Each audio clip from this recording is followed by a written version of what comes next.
네, 한 주간의 주요 외교안보 이슈를 짚어보는 한반도 브리핑 시간입니다. 외교안보와 북한을 담당하는 지성임 기자 나왔습니다. 어서 오세요. 네, 안녕하세요. 네, 반갑습니다. 사실 이번 주에 우리나라에서 가장 중요한 외교 이슈라고 하면 바로 미국과의 관세 협상 타결이었는데 네. 이 부분은 좀 경제 분야이기도 해서 오늘 이 시간에는 외교안보 이슈에 집중을 해서 얘기를 좀 나눠보도록 하겠습니다. 네. 지 기자 먼저 오늘 주요 이슈부터 소개해 주시죠. 네, 이번 주 한반도에서 발생한 외교안보 이슈의 핵심 키워드는 한미동맹 현대화라고 할 수 있겠습니다. 이 한미 외교 국방 당국자들 간 소통에서 이 표현이 반복해서 등장했는데요.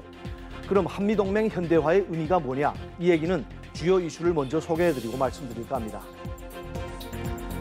먼저 이재명 정부 출범 후 첫 한미 외교장관 회담이 미국 워싱턴 DC에서 열렸습니다. 양국 외교장관은 북한의 완전한 비핵화 목표를 견지하기로 했으며 한미동맹을 현대화해 나가야 한다는 데 의견을 같이 했습니다. 안규백 국방부 장관이 취임 후 처음으로 피트 헤그시스 미국 국방장관과 전화통화를 했습니다. 양국 국방장관은 북한의 위협에 대응하기 위한 확장 억제 협력을 심화해 나가고 한미동맹을 현대화하기 위한 협의를 지속하기로 했습니다. 북한 김정은 국무위원장의 여동생이죠.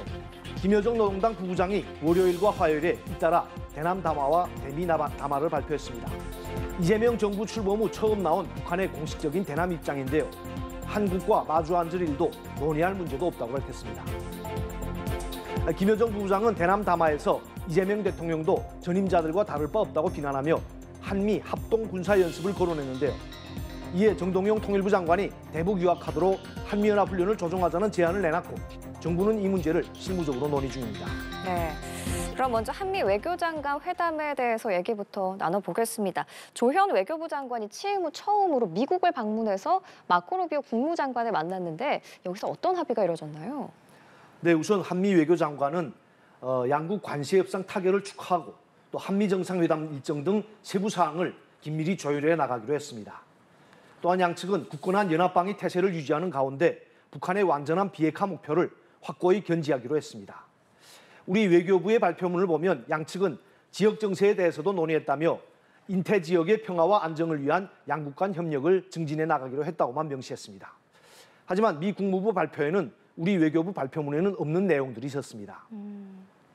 미 국무부는 양 장관이 북한과 러시아의 군사협력 강화에 심각한 우려를 표명했다고 명시했고 특히 양측은 대만 해협의 평화와 안정 유지가 국제사회 안보와 번영에 필수적이라는 점을 강조했다고 밝혔습니다. 이 한국 외교부가 한중 관계를 고려해 대만 해협이라는 표현을 발표문에서 뺀 겁니다. 양국 외교장관은 또 한미동맹을 현대화해 나가야 한다는 데 의견을 같이 했다고 우리 외교부는 밝혔는데요. 한미동맹 현대화에 대한 한국과 미국의 인식에서 어떠한 차이가 있는지는 잠시 뒤에 말씀드리겠습니다. 네.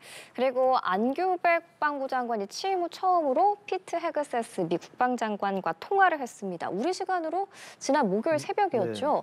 네. 이 통화에서는 좀 어떤 구체적인 논의가 오갔나요? 네, 한미 국방장관은 첫 통화에서 영내 안보 상황에 대해서 점검하고 또 한미동맹과 연합방위 태세의 굳건함을 재확인했다고 합니다. 안규백 장관은 앞으로 한미동맹을 미래형 포괄적 전략동맹으로 더욱 심화 발전시켜 나가기를 희망한다고 말했다고 합니다. 예. 양국 장관은 변화하는 영내 안보 환경 속에서 한미동맹을 현대화하기 위한 협의를 지속하고 조선업, 유지 보수 정비, 또 첨단 과학기술 등 다양한 분야에서 동맹 협력을 더욱 확대해 나가기로 했습니다. 특히 한미 국방장관은 불법적인 북러 군사협력을 포함한 북한의 위협에 대응하기 위해 긴밀한 공조를 유지하고 확장 억제 협력을 심화해 나가기로 약속했습니다. 하지만 미 국방부 발표문에는 우리 국방부 발표문에는 없는 내용이 있었는데요. 이 미 국방부는 헤그시스 장관이 한반도에서 연합방위 태세가 공동의 위협에 대항한 억지력에 신뢰성 있게 기여할 수 있도록 함께 협력하겠다라는 의지를 표명했다고 밝혔습니다.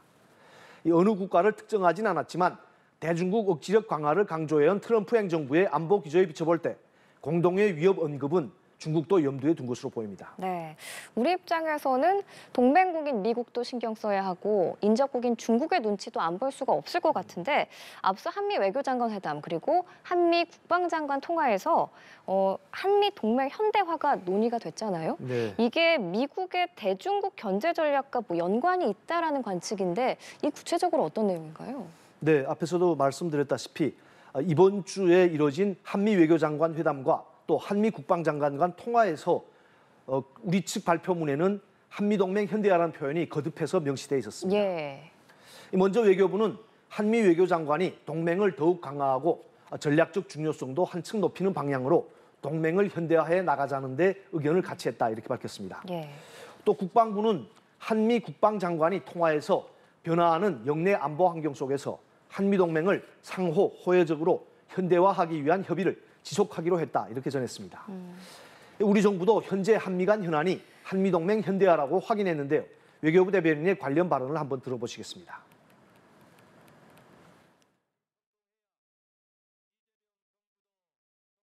한미 양국은 21세기 현 국제 정세와 복합 위기에 당면해서 동맹 관계를 현대화하고 한 단계 발전시킬 필요성을 인식해서 현재 관련해서 긴밀한 논의를 하고 있습니다. 국방부 그리고 외교부 당국자 간의 합동으로 논의가 진행되고 있습니다.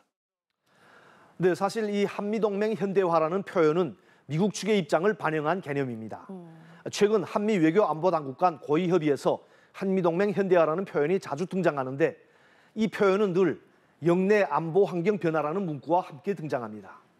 여기서 말하는 영내 안보 환경 변화는 북한의 핵미사일 위협 고도화, 북러 군사협력 강화뿐만 아니라 중국의 군사적 위협 증대와 대만 해협 등에서의 정세 긴장까지도 다 포함하는 표현입니다.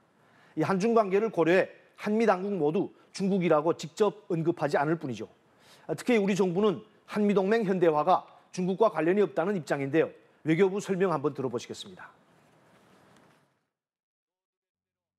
동맹 현대화 관련 논의는 특정 국가나 제3자를 염두에 두고 논의되는 것이 아님을 다시 한번 확인드립니다.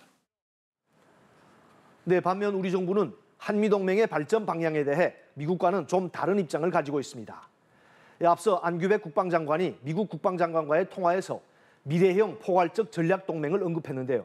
이 개념이 우리 정부의 입장을 반영한 겁니다. 이 조현 외교부 장관은 미 국무장관과의 회담에서 한미동맹의 근간을 이뤄온 안보와 경제의 두 축에 더해 AI, 원자력, 퀀텀 등 첨단 기술 분야 협력을 토대로 한 기술동맹을 양국 협력의 세 번째 축으로 발전시켜 나가길 희망한다고 말했습니다. 즉 군사동맹과 경제동맹에 더해 기술동맹으로까지 한미관계를 확대 발전시키자는 것이 이재명 정부가 바라는 방향이고 이런 우중이 반영된 용어가 미래지향적이고 포괄적인 전략동맹인 겁니다. 네, 그런데 이 한미 동맹 현대화라는 표현이 정작 미 국무부나 국방부 발표에는 없었고 네. 우리 외교부와 국방부 발표문에만 있었거든요. 그런데 지 기자는 동맹 현대화가 미국의 입장과 요구를 반영한 개념이라고 얘기를 했어요. 이게 근거가 있는 얘기인가요? 네, 그러니까 그 동맹 현대화를 미국이 계속 강조해왔던 거기 때문에 굳이 명시를 안 한 거고요. 사실 우리 미국의 요구에 의해서 우리 외교부나 국방부 발표문에 명시가 됐는데요. 예. 우리 정부 당국자들한테 동맹 현대화의 의미가 뭐냐 이렇게 물어보면 구체적으로 설명하지 못하고 두루뭉실하게 대답합니다. 왜냐하면 이 용어에 대중국 견제 의미가 담겨 있다는 것을 우리 정부 당국자들은 알고 있지만 그걸 공식적으로 얘기할 수 없기 때문입니다. 예. 조셉 윤 주한 미국 대사 대리가 지난 6월 24일 한국언론진흥재단이 주최한 세미나에서 한미동맹 현대화의 의미를 대략적으로 설명한 바 있습니다.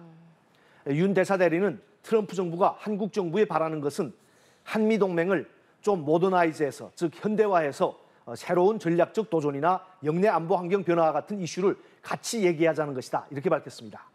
특히 워싱턴이 우선으로 중요하게 생각하는 것은 중국과의 전략 경쟁이다.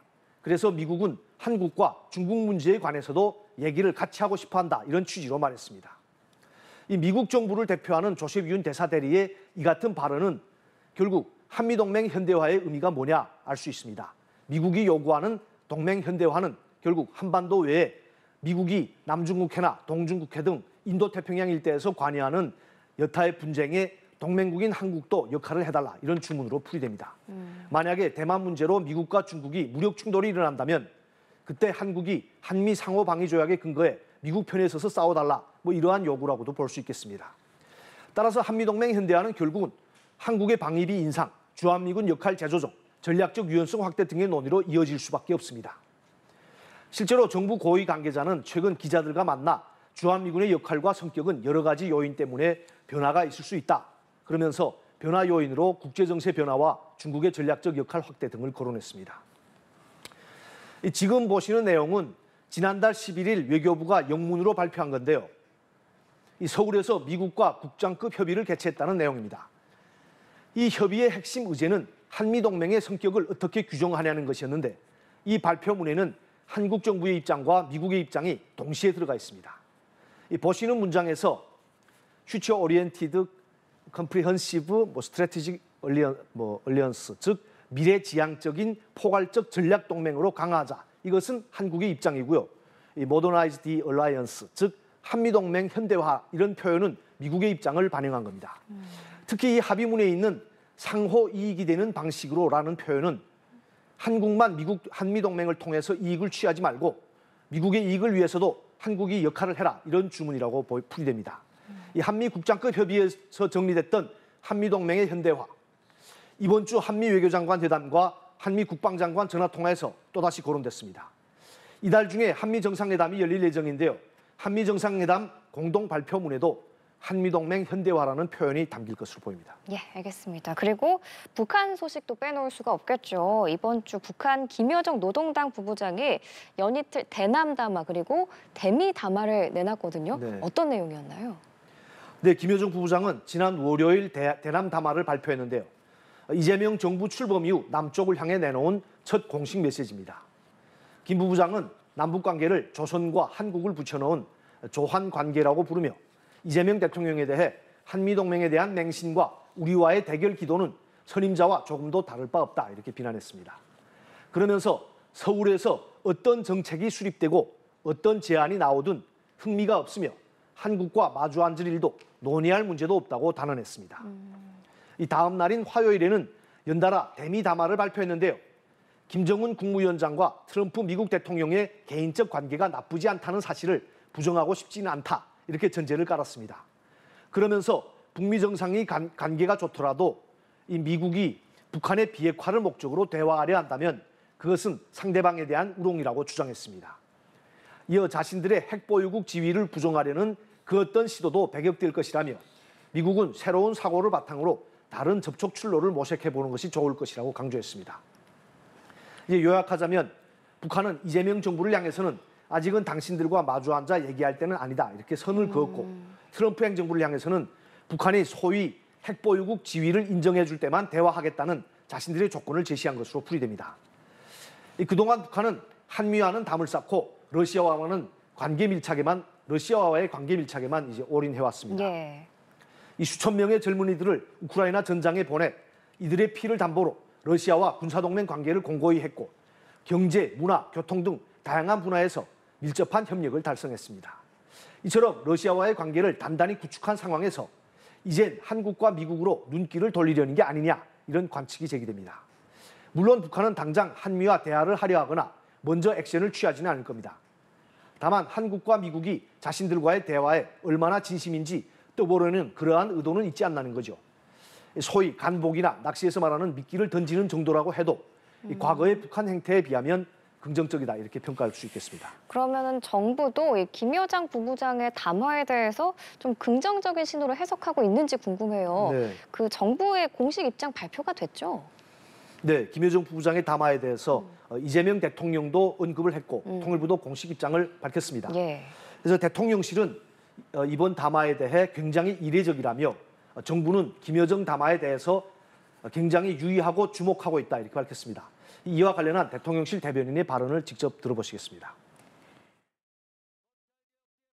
정동영 통일부 장관에게는 김여정 북한 노동부 부부장의 담화문에 대한 의견을 물으면서 평화적인 분위기 안에서 남북한의 신뢰 회복이 중요하다고 강조했습니다. 이에 정동영 장관은 지난 몇 년간의 적대적인 정책으로 인해 남북 간 불신의 벽이 높은 만큼 평화 정착을 위해 노력하겠다고 대답했습니다. 네, 정부는 김여정 담화 내용이 부정적이지만 그동안 남쪽에 대해서 무시 전략으로 일관해온 북한이 대남 메시지를 내놨다는 그 점에 주목하고 있습니다. 예. 그러면서 북한의 반응에 일희일비하지 않고 남북 간 긴장 완화와 평화 공존을 위한 대북 정책을 일관하게 추진하겠다고 밝혔는데요. 정부의 공식 입장을 들어보시죠. 이번 담화는 북한 당국이 이재명 정부의 대북 정책 방향을 예의주시하고 있다는 것을 보여준 것으로 평가합니다. 정부는 북한의 반응에 일희일비하지 않고 화해와 협력의 남북관계를 만들고 한반도 평화공존을 실현하기 위한 노력을 차분히 일관되게 추진해 나갈 것입니다. 김여정 부부장의 대남 담화가 나온 날 정동영 통일부 장관이 대북 유화 카드로 한미 연합훈련을 조정하자고 주장을 했는데 정부가 실제로 이 문제를 논의하고 있습니다. 네. 그 을지 자유해방표 훈련이 이달 중인가요? 이달 중에 실시될 걸로 알려졌는데 이렇게 좀 임박한 훈련도 조정을 할 수가 있는 건가요? 네, 김여정 노동당 부부장은 이번 담화에서 보수 정부든 진보 정부든 흡수 통일 야망은 다 똑같다 이렇게 비난하면서 한미연합연습을 거론했습니다. 이재명 정부를 향해 어차피 당신들이 미국과 정례적인 연합 군사훈련을 할 거면서 무슨 우리와 대화를 하겠다는 거냐 뭐 이런 취지의 언급으로 볼 수 있는데요. 이에 정동영 장관이 북한을 좀 달래는 차원에서 한미연합훈련을 조정하자고 주장했고 안보당국에서는 이 문제를 실무적으로 논의하는 것으로 알려졌습니다. 하지만 UFS 연합연습이 보름여 앞으로 다가온 만큼 한미 군 당국이 오랫동안 준비해온 훈련 전체를 유예하는 것은 사실상 불가능해 보입니다. 그래서 한미는 이번에 컴퓨터 시뮬레이션 방식의 지휘소 연습은 예정대로 실시하고 대신 UFS 연습 기간에 진행할 예정이었던 연합야외 기동 훈련 중 일부를 다음 달 이후로 연기하는 방안을 논의하는 것으로 전해졌습니다. 보통 UFS 기간에 30-40개의 기동 훈련이 실시되어 왔는데요. 이 중에서 10여 건 정도가 연기 대상인 것으로 알려졌습니다. 이 실기동 훈련 연기의 공식적인 이유는 폭염이지만 김여정 담화를 비롯해 북한이 한미연합훈련에 강하게 반발하는 점도 고려한 조치로 풀이됩니다. 또 한미군 당국은 예정대로 진행되는 훈련에 대해서도 최대한 홍보를 자제하고 또 대부분의 훈련을 비공개로 실시할 수 있다는 전망이 나옵니다. 네, 연합 지휘소 연습은 그대로 하되 야외에서 진행되는 실기동 훈련 규모를 좀 축소하거나 비공개로 하는 식으로 북한의 반발을 누그러뜨리려는 생각으로 보이는데 그만큼 남북 대화를 재개하려는 정부의 의지가 강하다는 것으로 해석해 볼 수 있겠습니다. 오늘 한반도 브리핑 여기서 마치겠습니다. 지성임 기자 수고하셨습니다. 네, 감사합니다.